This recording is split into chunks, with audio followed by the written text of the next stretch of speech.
A poor little puppy is eating a watermelon during his work break. A gentle puppy and a kitten, holding ice cream in their hands, laugh at the sight.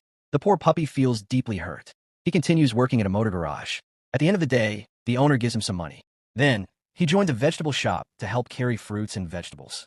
After finishing the work, the shopkeeper pays him. Later, the puppy starts working at a welding shop. After completing his tasks, the owner hands him his wages. In the evening, he sits in front of his tiny hut, holding the money and thinking.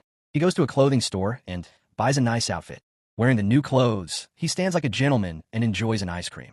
The same puppy and kitten who once laughed at him now stare at him in shock and amazement. This is the true value of hard work. Like and subscribe to Paul Video for more inspiring stories.